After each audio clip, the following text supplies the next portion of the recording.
Ayat hari ini adalah 2 Samuel 10, ayat 2-19. Mari kita baca bersama.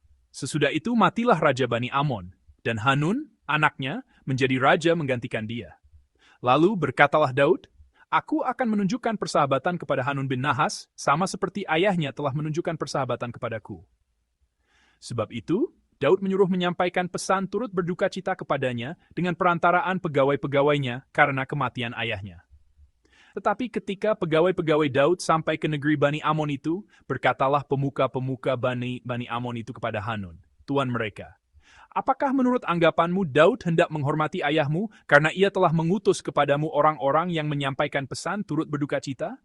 Bukankah dengan maksud untuk menyelidik kota ini, untuk mengintainya dan menghancurkannya, maka Daud mengutus pegawai-pegawainya itu kepadamu?" Lalu Hanun menyuruh menangkap pegawai-pegawai Daud itu, disuruhnya mencukur setengah dari janggut mereka dan motong pakaian mereka pada bagian tengah sampai pantat mereka. Kemudian dilepasnya mereka. Hal ini diberitahukan kepada Daud, lalu disuruhnya orang menemui mereka, sebab orang-orang itu sangat dipermalukan. Raja berkata, "Tinggallah di Yerikho sampai janggutmu itu tumbuh, kemudian datanglah kembali." Setelah dilihat Bani Amon, bahwa mereka dibenci Daud, maka Bani Amon itu menyuruh orang menyewa dari orang Aram Bet Rehob dan orang Aram dari Zoba, 20.000 orang pasukan berjalan kaki. Dari Raja Negeri Ma'aha 1.000 orang, dan dari orang-orang Tob 12.000 orang. Ketika Daud mendengar hal itu, disuruhnyalah Yoab maju dengan segenap pasukan pahlawan. Lalu Bani Amon maju. Diaturnya barisan perangnya di depan pintu gerbang. Sedang orang Aram dari Zoba dan dari Rehob dan orang-orang Tob dan Ma'aka ada tersendiri di padang.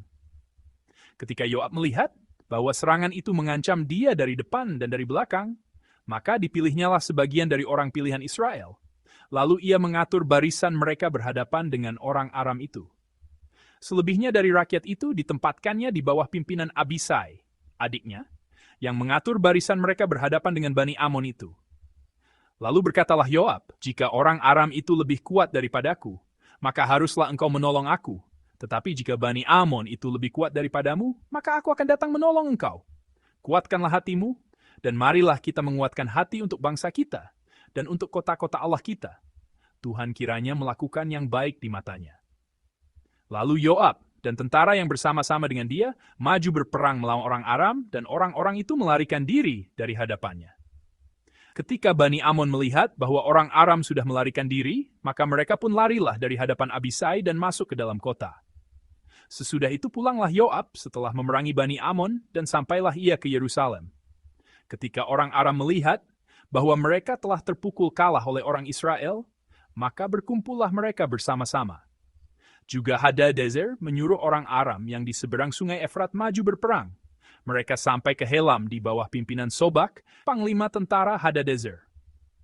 Setelah hal itu diberitahukan kepada Daud, maka dikumpulkannya seluruh orang Israel, diseberanginya sungai Yordan, lalu sampai ke Helam. Orang Aram mengatur barisannya berhadapan dengan Daud dan bertempur melawan dia. Tetapi orang Aram itu lari dari hadapan orang Israel, dan Daud membunuh dari orang Aram itu 700 ekor kuda kereta dan 40.000 orang pasukan berkuda. Sobak, panglima tentara mereka, dilukainya sedemikian hingga ia mati di sana. Ketika dilihat semua raja yang takluk kepada Hadadezer, bahwa mereka telah terpukul kalah oleh orang Israel, maka mereka mengadakan perdamaian dengan orang Israel dan takluk kepada mereka.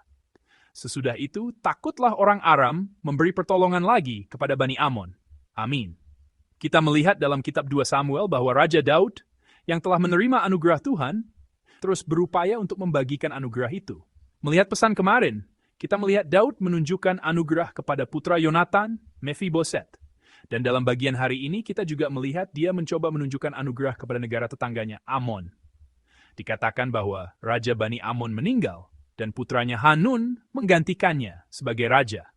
Dalam politik internasional, situasi di mana seorang raja meninggal dan putranya menggantikan takhta dapat dipandang sangat berbahaya bagi keamanan suatu negara.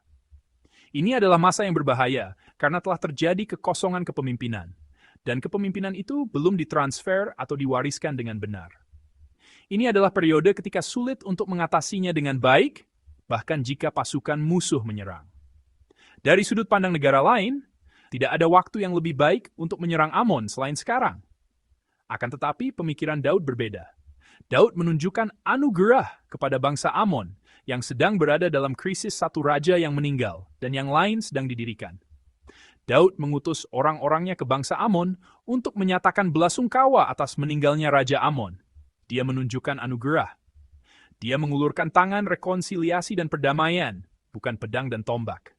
Namun entah bagaimana, bangsa Amon menendang jauh-jauh niat baik dan anugerah yang diulurkan Daud. Mereka salah mengira bahwa orang-orang Daud yang datang untuk menyatakan belasungkawa, datang untuk memata-matai mereka. Jadi, mereka membuat para pelayat tampak menyedihkan. Mereka menangkap para utusan Daud, mencukur separuh janggut mereka, dan memotong pakaian mereka di bagian bokong. Singkatnya, mereka memotong celana mereka cukup hingga memperlihatkan pantat mereka. Kita dapat mengatakan bahwa perilaku ini menimbulkan penghinaan terbesar yang mungkin terjadi pada pihak lain. Lalu dikatakan bahwa mereka mengirim para pelayat itu kembali ke Israel. Bagaimana menurut Anda tindakan mereka? Apakah masuk akal? Seseorang mungkin bertanya-tanya bagaimana mereka bisa salah mengira orang-orang yang datang untuk menyatakan belasungkawa sebagai mata-mata.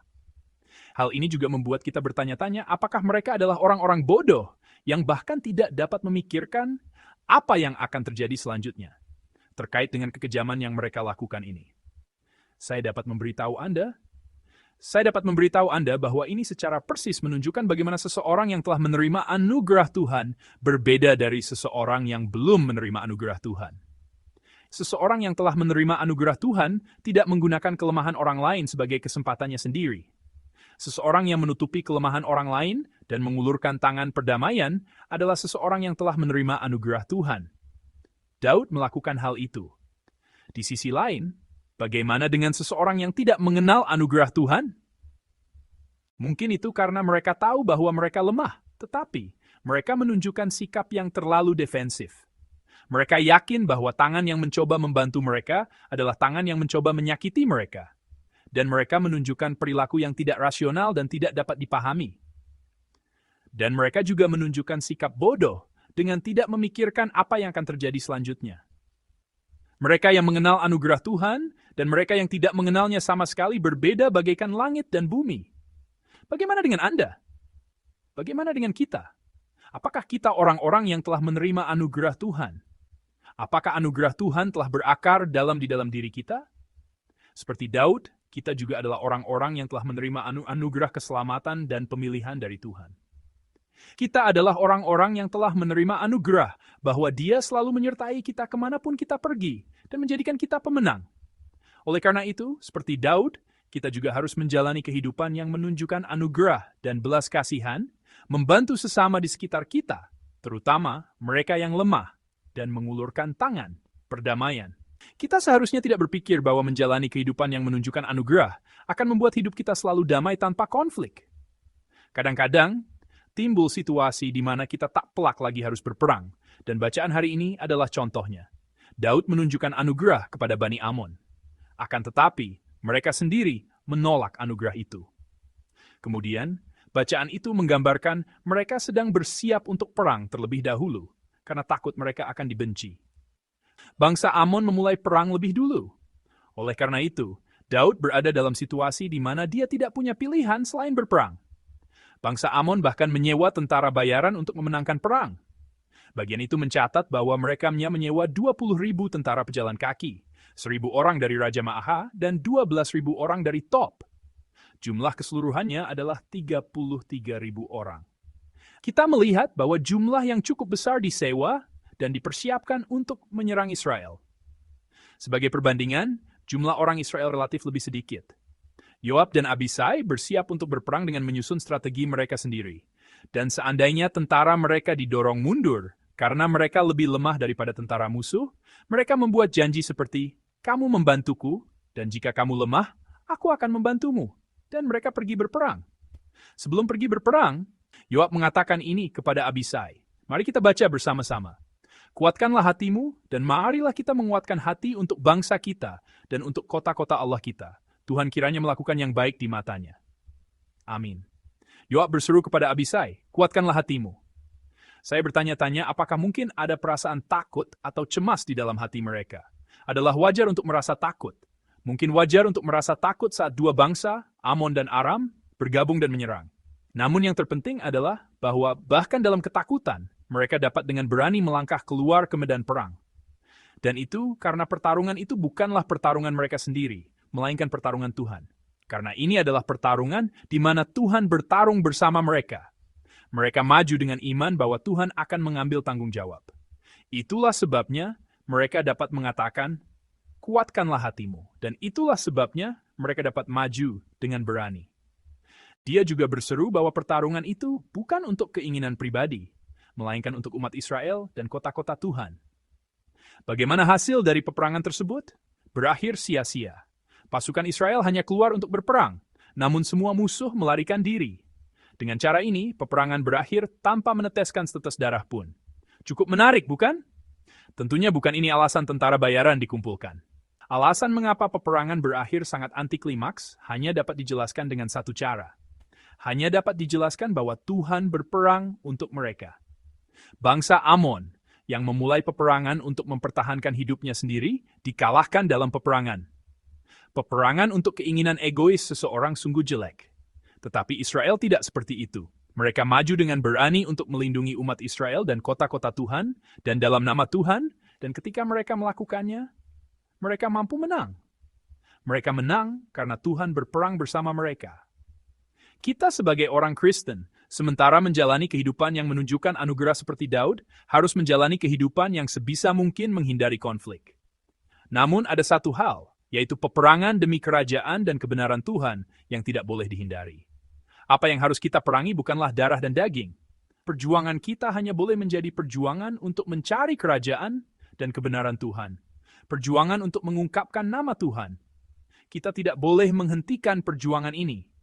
Kita harus berjuang dalam perjuangan ini terus-menerus sampai hari terakhir dunia. Apakah arti dari perjuangan untuk mencari kerajaan dan kebenaran Tuhan dan demi nama Tuhan? Itu tidak lain adalah pertanyaan tentang kedaulatan. Siapa yang memegang kedaulatan atas hidup saya? Apa saja prioritas dalam hidup saya? Jika ada hal lain selain Tuhan yang menempati tempat itu, harus ada perjuangan dan resolusi di antara kita untuk melepaskannya. Kita harus mampu memperjuangkan hal itu setiap hari. Daud dan tentara Israel berjuang untuk hal itu. Mereka tidak berjuang untuk menyelamatkan hidup mereka sendiri. Jika memang demikian, mereka akan memulai pertarungan lebih awal, alih-alih pergi untuk menyatakan simpati. Pertarungan yang mereka perjuangkan adalah pertarungan demi kemuliaan Tuhan.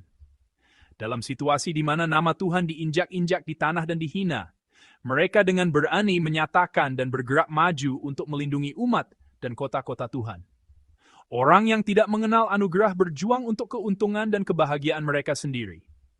Namun orang yang mengenal anugerah berjuang demi kemuliaan Tuhan. Di tempat kehidupan yang diberikan kepada kita hari ini, saya dengan sungguh-sungguh memohon agar kita semua hidup terus-menerus dengan berjuang dalam perjuangan suci demi kemuliaan Tuhan, seperti mereka yang telah menerima anugerah. Saya berharap kita menjadi umat terus-menerus menjalani perjuangan untuk menolak semua hal yang ingin kita jadikan Tuhan dalam hidup kita. Hanya menjadikan Tuhan sebagai Tuhan kita dan hidup sesuai dengan firman Tuhan. Saya dengan sungguh-sungguh memohon agar kita semua hidup dengan menempatkan Tuhan pada tempat yang seharusnya dan mempersembahkan kemuliaan dan ucapan syukur yang sempurna hanya kepada Tuhan.